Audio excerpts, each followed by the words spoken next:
Buenas noches, comunidad. Apaga la luz que ya estás escuchando Diarios del Infierno. Abrimos la noche con el siguiente relato. ¿Alguna vez has escuchado tu propia voz diciéndote algo que nunca dijiste? No un recuerdo distorsionado, no un sueño. Tu voz, exacta, con tu tono, con tu manera, diciéndote algo desde un lugar donde físicamente no puedes estar. Hola, me llamo Valentina y soy técnica forestal. Trabajé 6 años en la Dirección de Áreas Naturales Protegidas del estado de Oaxaca. Ya no trabajo ahí. Y lo que voy a contar es la razón por la que ya no trabajo ahí, aunque mi expediente de baja dice otra cosa, porque así fue más fácil para todos. Hay un puesto de vigilancia que en los registros internos aparece como Puesto 4. Está ubicado en el extremo noreste de una reserva que no voy a nombrar, a poco más de 12 kilómetros del núcleo de operaciones. Accesible únicamente por una brecha de terracería que en temporada de lluvia se vuelve casi intransitable. Es un puesto de una sola habitación, construido en los 90, con una mesa, 2 sillas y una cama plegable, una estufa de gas y una ventana pequeña que da al norte. Tiene cerrojo interior y una puerta de metal que alguna vez fue verde. Lo primero que supe del puesto 4 fue por una compañera que llevaba más años que yo en la dirección. Me lo dijo sin dramatismo, de pasada, como quien menciona que una carretera tiene un bache grande. Me dijo que ese puesto tenía una rotación altísima, que nadie lo cubría más de 1 o 2 noches seguidas y que si alguna vez me lo asignaban, no respondiera si escuchaba algo afuera después de la medianoche. Le pregunté a qué se refería y me dijo que ya sabría de qué hablaba. La verdad es que no le di mucha importancia. Llevaba 4 años en campo. Había dormido sola en puestos remotos decenas de veces y me consideraba alguien con los nervios bien puestos. Los rumores sobre lugares encantados existen en todas las reservas, en todos los ejidos, en todos los pueblos de sierra. Forman parte del paisaje igual que de los árboles. En febrero me asignaron el puesto 4 por 3 noches consecutivas, para cobertura de monitoreo de fauna nocturna. Rutina documentada, nada fuera del ordinario en papel. Llegué un martes por la tarde, revisé el puesto, acomodé mis cosas, revisé la radio y los equipos de monitoreo. El puesto estaba limpio, en orden. Olía a desuso, ese olor a encierro y madera vieja que tienen los lugares que pasan semanas sin abrirse. La primera noche fue tranquila, solo fría, como suele ser la sierra de Oaxaca en febrero, con ese frío que se mete por las rendijas de las ventanas y hace que la llama de la estufa se mueva aunque parezca que no hay corriente. Hice mis registros, escuché el bosque, dormí en intervalos cortos como se hace en monitoreo nocturno. Nada raro. La segunda noche también fue tranquila hasta cierto punto.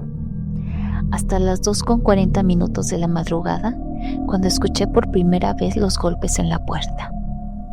No eran fuertes, eran 3 golpes pausados, con los nudillos, del tipo que hace alguien que no quiere despertar a toda la casa, sino solamente a la persona que busca. Fueron claros, sin urgencia, como alguien que sabe que estás adentro y sabe que lo vas a escuchar. Me senté en la cama, revisé el reloj, revisé la radio, llamé al núcleo de operaciones y me contestaron de inmediato, con la señal limpia. No habían enviado a nadie, no había nadie autorizado en ese sector. Me dijeron que revisara el perímetro exterior desde la ventana y reportara. Así que me acerqué a la ventana. El campo visual era limitado. La noche estaba sin luna, pero la linterna exterior del puesto, que funcionaba con un sensor de movimiento, no estaba encendida. Lo que sea que había tocado esa puerta, no había activado el sensor. Así que reporté eso también. Me dijeron que el sensor a veces fallaba con el frío, que cerrara bien el cerrojo y descansara. Así que fue lo que hice. Cerré el cerrojo, pero no pude dormir más esa noche. Y mientras estaba sentada, despierta, escuchando, llegué a una conclusión que en ese momento me pareció razonable. Pudo haber sido un animal grande, un tlacuache, un tejón, algo que se había recargado contra la puerta, y me lo repetí varias veces hasta que casi lo creí. La tercera noche llegué al puesto con la decisión tomada de quedarme despierta, no por protocolo, sino por algo más parecido a un instinto. Hay momentos en que el cuerpo sabe cosas que la mente todavía está negociando. Preparé café, acomodé la silla frente a la puerta y puse la linterna sobre la mesa apuntando hacia arriba para tener luz difusa sin encandilarme. Tenía la radio encendida en volumen bajo, solo para escuchar la estática de fondo, ese sonido blanco que en los turnos largos se vuelve casi compañía. Las primeras horas pasaron sin nada. El bosque hacía sus ruidos normales, ese vocabulario nocturno de ramas y animales al que uno aprende a no reaccionar. A la 1 de la mañana empezó a bajar la temperatura de manera notable, más de lo que justificaba la hora. Lo registré en el cuaderno de monitoreo. 8 grados a la 1, 5 grados a la 1:30 de la madrugada. Afuera no había viento. A las 2:58 los golpes volvieron. Los mismos 3 golpes, el mismo ritmo, la misma pausa entre ellos. Esta vez no me moví de la silla. Me quedé exactamente donde estaba, mirando la puerta de metal verde, con el cerrojo puesto, calculando la distancia entre yo y ese cerrojo, que era menos de 2 metros, pero que en ese momento sentí enorme. Los golpes pararon. El silencio que vino después era distinto al silencio normal del bosque. Era un silencio activo, si eso tiene sentido, como el silencio que hay en un cuarto cuando alguien está ahí, pero contiene la respiración. Y entonces empezó a hablar. No voy a poder explicar bien lo que fue escuchar eso. No existe una manera de prepararse para el momento en que escuchas tu propia voz desde el otro lado de una puerta.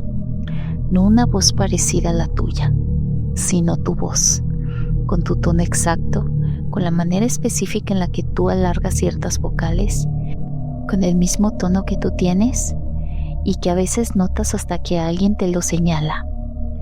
Era tu voz diciéndote que abrieras, que estaba frío afuera, que solo necesitaba entrar un momento.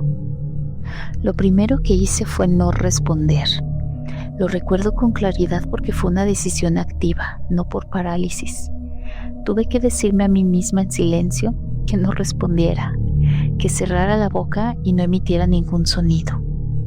La voz insistió. Cambió levemente de tono. Pasó de algo que pretendía ser tranquilizador a algo más parecido a la impaciencia. Siguió siendo mi voz, siguió siendo exacta, pero la emoción adentro de esa voz ya no era la mía. Era algo usando mi voz como se usa una ropa que no te queda bien, con la forma correcta, pero el volumen equivocado. Tomé la radio y me comuniqué con el núcleo. Hablé en voz muy baja, casi sin mover los labios, describiendo lo que estaba pasando.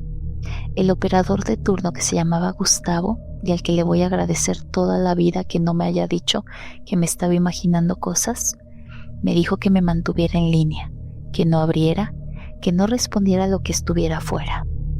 Le dije que no pensaba hacer ninguna de las dos cosas. Y lo que pasó después fue el error. No fue mío, fue de alguien más, y entiendo que no fue intencional, pero cambió todo lo que vino después. Desde el núcleo, Gustavo le pasó la situación a su supervisor, que en ese turno era un hombre que yo conocía poco, que llevaba poco tiempo en la dirección y que claramente no sabía lo que otros ya sabían sobre ese puesto. Ese supervisor tomó la radio y habló. Me preguntó en voz normal si estaba bien, si necesitaba que fueran por mí.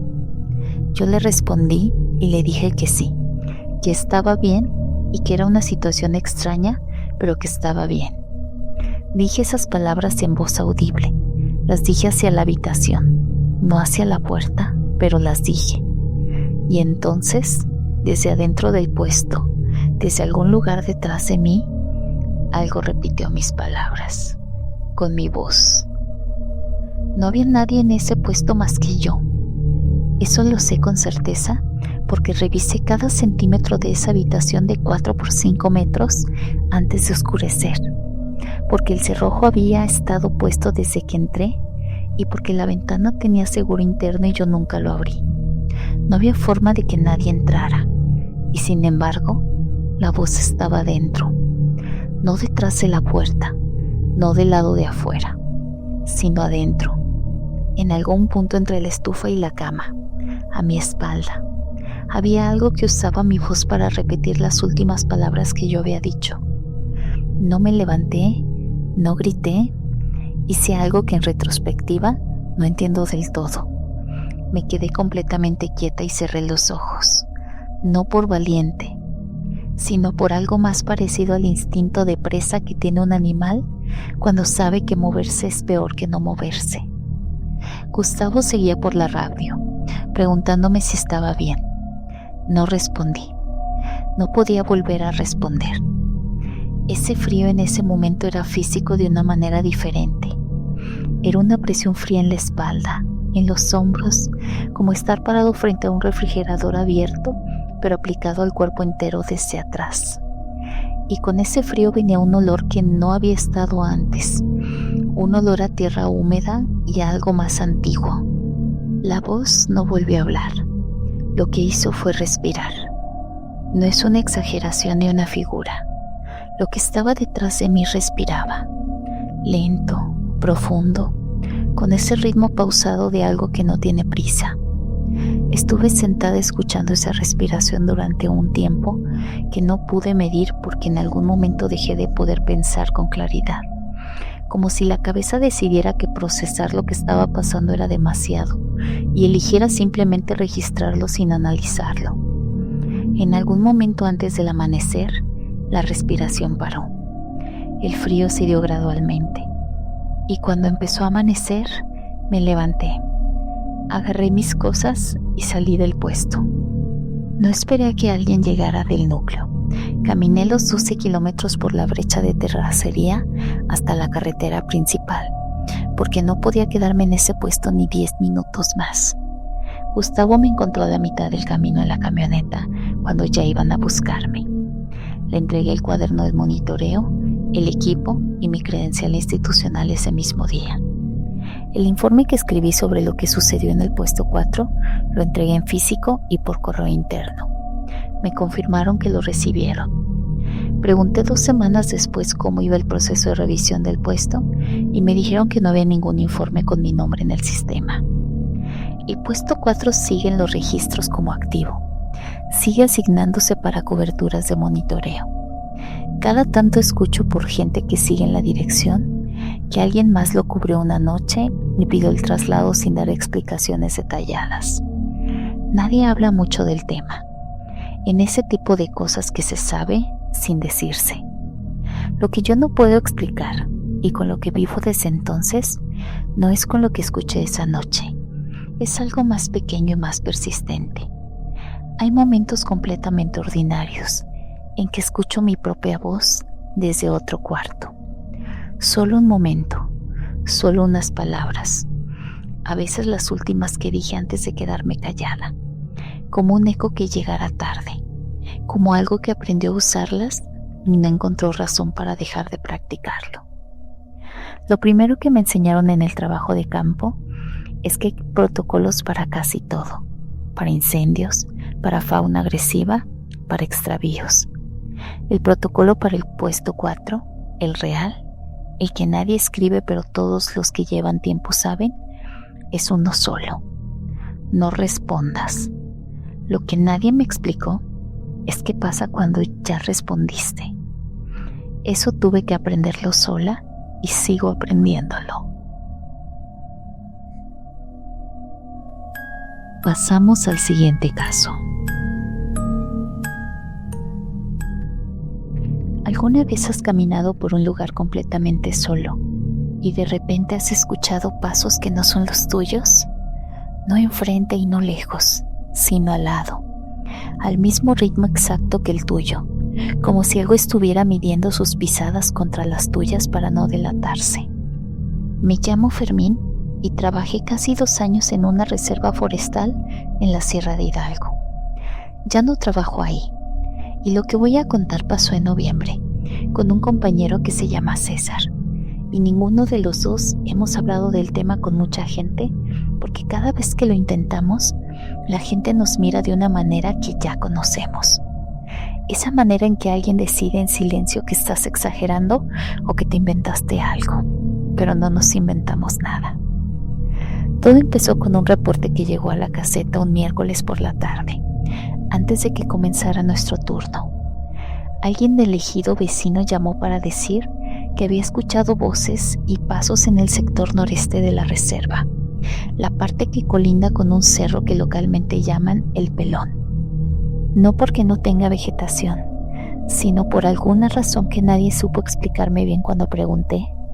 Ese sector no tiene senderos habilitados, no hay rutas de acceso autorizadas, ni siquiera los propios guardabosques entran ahí de manera rutinaria porque el terreno es irregular y no hay nada que supervisar, ninguna zona de reforestación activa, ningún punto de monitoreo.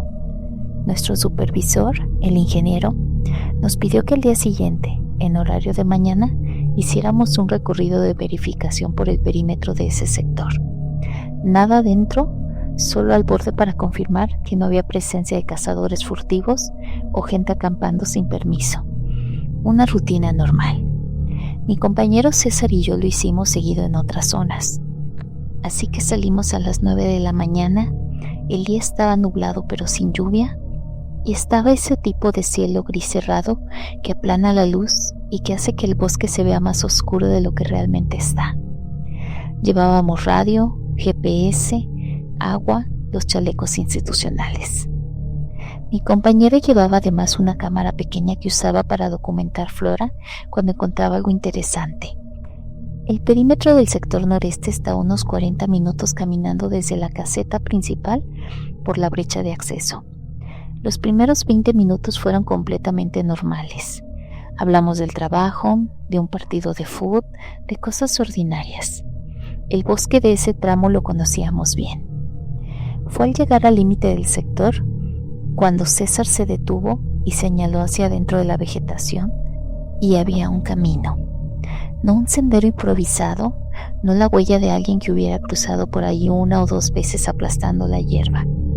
Era un camino formado, angosto pero definido, con la tierra compacta y oscura de algo que no ha sido pisado durante mucho tiempo. A los lados, los árboles tenían las ramas bajas recortadas, no con una herramienta moderna, sino de esa manera irregular en que algo se corta con lo que se tiene a la mano. El camino entraba al sector y doblaba despacio hacia la derecha, perdiéndose entre los pinos. Lo revisamos en el GPS y nada. En el mapa de la reserva, ese sector es una mancha verde sin detalle, sin caminos, sin veredas, sin nada. Le tomé foto con el celular y mi compañero filmó con la cámara. Nos quedamos parados en el borde de ese camino sin entrar, discutiendo qué reportar. Mientras estábamos parados ahí, en ese silencio del bosque nublado, escuché algo que me hizo que se me cerrara la garganta. Escuché pasos dentro del camino, hacia donde doblaba la curva, donde ya no podíamos ver. Eran pasos sobre hojas secas, pasos lentos y sin prisa. El sonido de algo que camina sin saber que lo estás escuchando o sin importarle. Mi compañero me miró, yo lo miré a él y los pasos se detuvieron. Reportamos por la radio lo del camino al ingeniero. Nos dijo que era probable que fuera una vereda antigua de los ejidatarios y que no era raro encontrar ese tipo de accesos informales en zonas de sierras que antes eran tierras de uso común. Nos pidió que documentáramos y regresáramos, pero nada de entrar. Y eso hicimos, o eso intentamos hacer. El problema fue que al dar la vuelta para iniciar el regreso por donde habíamos llegado, el camino que conocíamos, la brecha principal, no estaba donde debía de estar. No es que nos hubiéramos desorientado, Los dos sabíamos perfectamente en qué lado habíamos llegado. Simplemente la vegetación cerrada hacia ese lado de una manera que no correspondía con lo que recordábamos de 20 minutos antes, como si algo hubiera crecido o se hubiera reacomodado en ese tiempo, que es imposible, pero esa fue la sensación. El GPS seguía funcionando, marcaba nuestra posición correcta, marcaba la caseta, pero el terreno entre nosotros y la caseta, según la pantalla, no tenía obstáculos mayores. El terreno real sí los tenía. Mi compañero propuso avanzar en paralelo al sector noreste hacia el sur, bordear y encontrar la brecha por el otro extremo, y tenía sentido, así que empezamos a caminar. Ahí fue cuando comenzaron los pasos paralelos, no inmediatamente, como unos 10 minutos después de empezar a movernos hacia el sur. Era un sonido al interior del sector, entre los árboles, y coincidía con nuestro ritmo de caminata. No exactamente al mismo tiempo, sino con un desfase de medio segundo, como un eco que llegaba tarde. Mi compañero lo escuchó antes que yo y me hizo una seña sin hablar y los dos paramos. Los pasos del bosque pararon también. Caminamos de nuevo, más despacio, y los pasos volvieron, más despacio también. Corrimos 10 metros y los pasos corrieron. Nos detuvimos de golpe y los pasos tardaron un segundo más en detenerse, como algo que no calculó bien la pausa. Pero ese segundo de diferencia fue lo que más me afectó, porque significaba que no era un eco. Un eco no se retrasa de manera inconsistente. Un eco no acelera cuando tú aceleras y frena cuando tú frenas, con ese pequeño margen de error que tiene algo que está reaccionando a lo que escucha. Había algo caminando con nosotros, dentro del sector, sin mostrarse. Y fue en ese momento que la radio habló. Una voz que sonaba institucional, tranquila, del tipo de voz que uno asocia con alguien que sabe lo que hace. Dijo que recibía nuestra posición, que había una silueta de cierre de brecha por mantenimiento no programado y que nos daba indicaciones alternativas para salir, que avanzáramos hacia el noreste 400 metros y luego giráramos al norte, al noreste, hacia dentro del sector. Mi compañero preguntó por radio quién transmitía y se escuchó en silencio. Volvió a preguntar, identificándose con nuestros números de unidad, y silencio. Luego estática breve y la misma voz, con calma, repitiendo las indicaciones. Noreste, 400 metros. Intentamos comunicarnos con la caseta del canal principal. El ingeniero respondió de inmediato, con la señal limpia. Le dijimos lo de la voz y las instrucciones, y hubo una pausa antes de que respondiera. Nos dijo que nadie en la caseta había transmitido nada, que verificara con los otros 2 compañeros en campo, pero ninguno había transmitido. Nos dijo que no siguiéramos ninguna indicación de esa voz, que esperáramos. Así que esperamos quietos, de espalda con espalda, mirando el bosque. Los pasos paralelos no volvieron mientras estuvimos parados, pero la voz sí. 2 veces más, en el mismo canal con la misma calma, insistiendo con las mismas instrucciones. La segunda vez agregó algo que no había dicho antes. Agregó nuestros nombres, los 2, en el orden correcto. Primero el mío, luego el de mi compañero César, como si supiera quién era cada uno. Mi compañero apagó su radio y yo apagué la mía. Nos quedamos en silencio calculando y mirando hacia el noreste donde la voz quería llevarnos. Entre los árboles, a unos 50 metros dentro del sector, había algo que no había estado ahí antes. No era una figura clara, era una interrupción en la manera en que la luz gris del día caía en los troncos. Una densidad diferente, inmóvil, del tamaño aproximado de una persona parada, y no se movió, y nosotros tampoco, por un tiempo que no supe medir bien. El ingeniero llegó con otro compañero en la camioneta de la reserva unos 30 minutos después, accediendo por un punto de la brecha sur que nosotros no habíamos considerado. Nos encontraron sin problemas. En retrospectiva, La brecha de regreso tampoco tenía obstáculos reales cuando salimos con ellos. El camino estaba exactamente donde debería de estar. El ingeniero no dijo mucho. Revisó el GPS, revisó las fotos y el video de mi compañero y escuchó el reporte. Cuando le describimos la voz en la radio y las instrucciones, anotó todo sin hacer comentarios. Eso en él era inusual, porque el ingeniero siempre tenía una explicación para todo, o al menos intentaba tenerla, y esa vez no nos dijo nada. Lo del camino antiguo lo reportamos en las oficinas regionales, y que yo sepa, nunca enviaron a nadie a investigarlo formalmente. Eso fue todo en términos oficiales. Lo que no está en ningún reporte es lo que pasó los días siguientes. Mi compañero César me llamó 2 noches después. Eran casi las 11. Me dijo que había revisado el video que grabó con la cámara en el borde del sector, el que tomó del camino antiguo antes de que escucháramos los pasos. Me dijo que lo revisara yo también con mi copia, que él me había pasado el archivo esa misma tarde por el grupo de WhatsApp del trabajo. Lo abrí y el camino se ve claramente, los árboles con las ramas recortadas, la tierra oscura compactada, la curva al fondo. Se ve todo lo que yo recordaba haber visto, excepto que en el video, en la curva del fondo, donde el camino dobla y se pierde entre los pinos, hay algo parado. No lo vimos cuando estábamos ahí, ninguno de los dos lo vio, pero era una figura.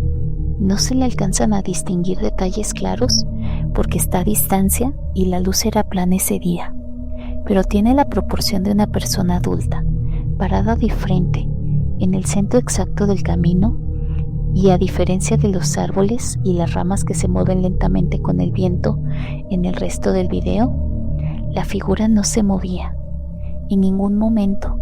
Durante los 42 segundos que dura el clip, no se mueve ni 1 milímetro. Mi compañero me dijo que había ampliado la imagen todo cuanto pudo, pero que no se le veía ropa, no se le veía pelo, no se distinguía ningún rasgo, que lo único que se podía decir con certeza era que estaba ahí y que nos estaba mirando. No volvimos a ese sector. Yo pedí mi traslado en diciembre y me lo dieron sin problema, como si el ingeniero ya lo esperara que lo pidiera. Lo que no pude dejar en la Sierra de Hidalgo, lo que se vino conmigo sin que yo lo invitara, es algo más difícil de describir. No es miedo exactamente, es más parecido a una conciencia nueva, la conciencia de que hay lugares que tienen algo adentro que no necesita que tú los encuentres, porque ya sabe que eventualmente vas a llegar, que tienen tiempo, que han estado esperando en ese camino que no figure en ningún mapa mucho antes de que existieran los mapas, y que cuando te fuiste, cuando creíste que habías salido, lo único que realmente pasó es que el perímetro cambió de lugar. Mi compañero sigue trabajando en campo, en otra reserva más al sur. Hablamos cada cierto tiempo. Hace 3 semanas me mandó un mensaje corto, sin contexto, sin explicación. Solo me preguntó si yo también había empezado a escuchar pasos en lugares donde no debería de haber nadie. No le he respondido todavía. La verdad es que no sé qué decirle. Es turno de la historia final.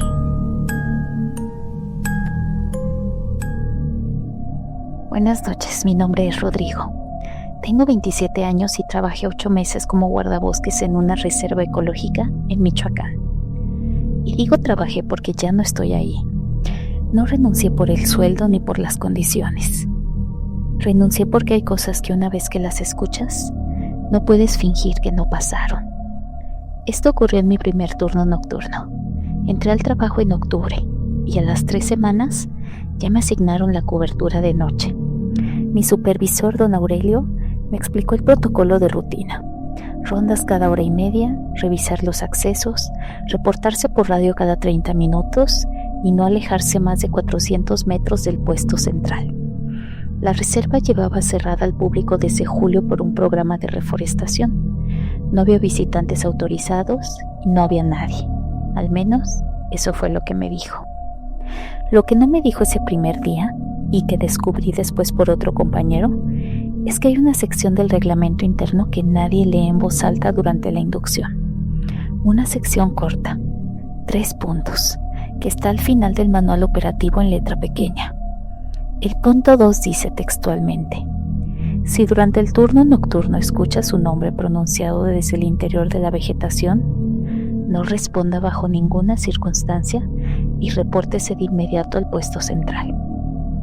Cuando mi compañero Beto me lo mostró, me reí. Le pregunté si era una broma que le hacía a los novatos y me dijo que no. Me dijo que lo leyera bien y lo leí bien. No pregunté más. Esa noche, la primera, fue tranquila. Fría, sí. Ese tipo de frío seco que baja de la sierra y te engarrota los dedos aunque traigas guantes. La reserva de noche es otro mundo. De día es verde, ordenada, bonita. Pero de noche, el sonido cambia. Los árboles hacen ruidos que de día no escuchas. Crujidos internos, como si algo dentro de la madera se estirara. Y hay una oscuridad ahí que no es la misma de la ciudad. En la ciudad siempre hay algo que brilla. Allá no. Apuntas la linterna y la luz llega hasta cierto punto y después simplemente se acaba, como si el bosque se la tragara. Hice mis 3 rondas sin novedad. Me reporté puntual. Tomé café del termo que llevé y a las 4 de la mañana empecé a sentir eso que siente uno cuando lleva horas solo en un lugar que no conoce bien. Una incomodidad que no tiene un nombre exacto. No es miedo, es más parecida a la sensación de haber olvidado algo importante, pero aplicada al cuerpo entero. Me senté en el puesto, revisé la radio, revisé el perímetro desde la ventana y todo normal. Lo que pasó esa noche no fue nada, pero hubo un momento, cerca de las 5 de la madrugada, en que apagué la linterna para ver mejor las estrellas, y en el silencio escuché algo que interpreté como el viento entre las ramas. Un sonido largo, casi rítmico. Encendí la linterna de nuevo y no supe qué era ese sonido hasta 3 noches después. El turno que cambió todo fue un martes. Había llovido por la tarde y el suelo estaba húmedo, lo que hace que todo huela diferente, a tierra removida, a hongos, a algo que no sé describir bien, pero que me recordaba el olor de los panteones cuando los visito el Día de Muertos. Ese olor denso que se queda en la ropa. Salí a la segunda ronda a la 1:20. Era la ruta estándar.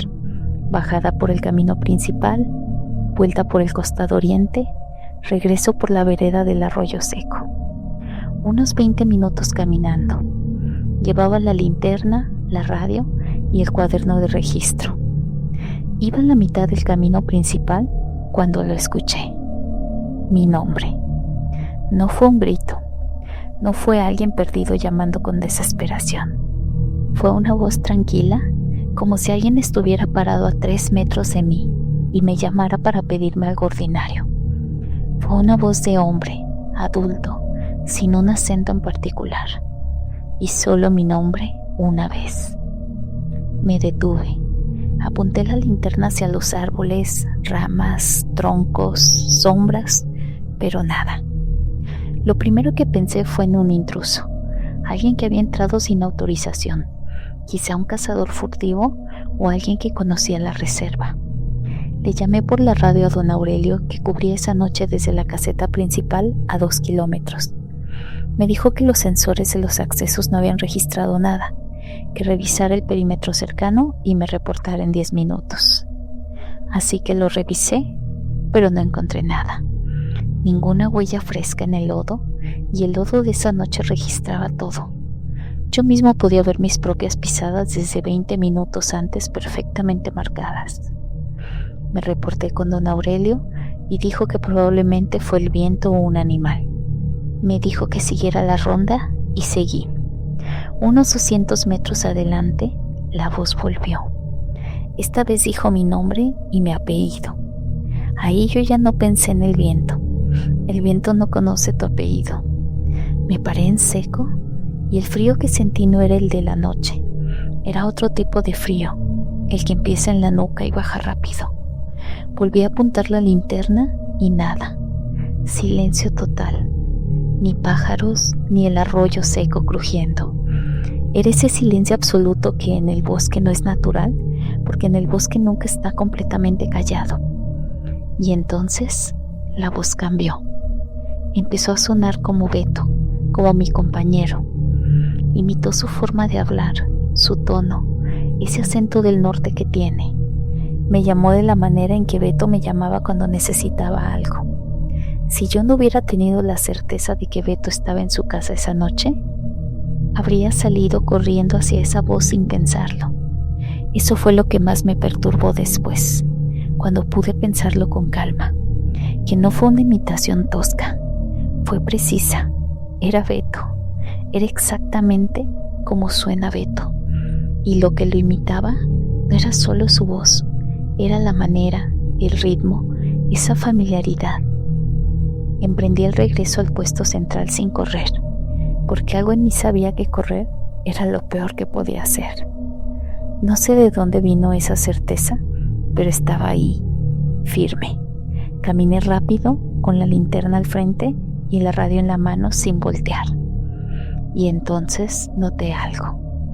La voz ya no venía de los árboles, venía detrás de mí, cercana, a menos de 2 metros, sin pasos, sin ruidos de ramas, sin ninguna señal de que algo se hubiera movido para colocarse ahí.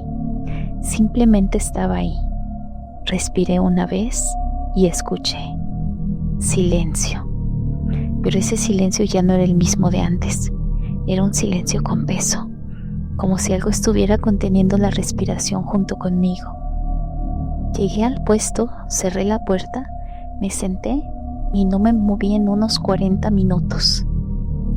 No le dije nada a don Aurelio lo de la voz de Beto. No sé bien por qué. Supongo que hay cosas que uno decide no volver a pronunciar en voz alta con la esperanza de que eso las haga menos reales, pero no funciona así. Pedí no volver al turno nocturno. Me dijeron que no había personal disponible y que me tocaba cubrir la siguiente semana también.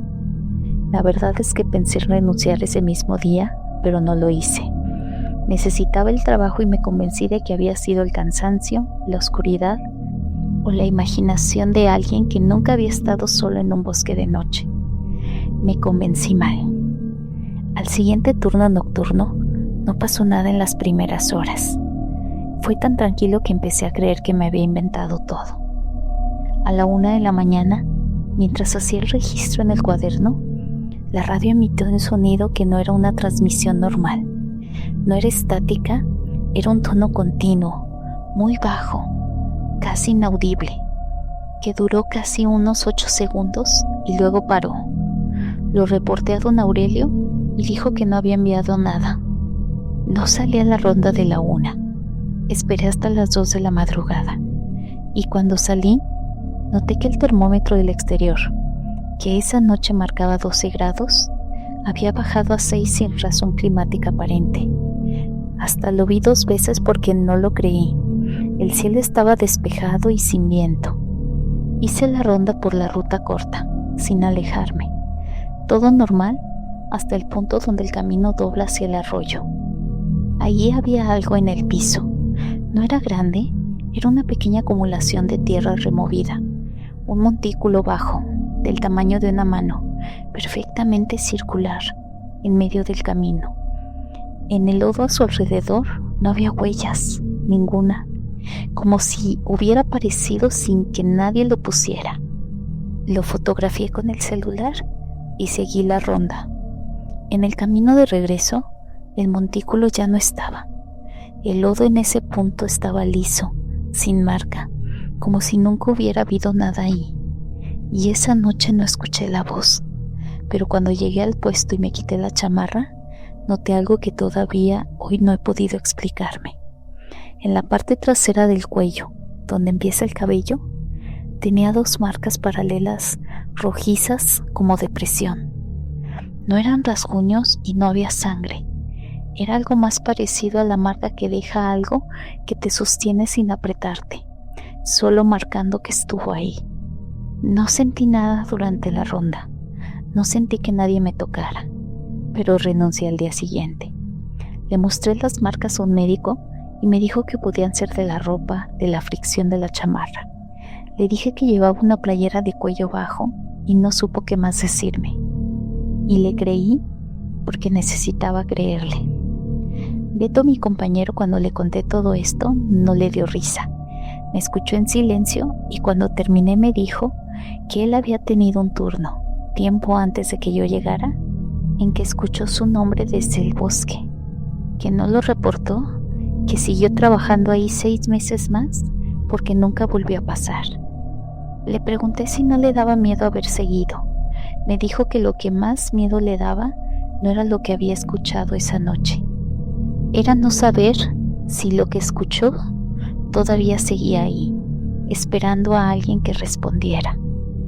Yo tampoco lo sé, y hay noches aquí en mi departamento en la ciudad, con las luces encendidas y el ruido de los coches afuera, en que escucho algo.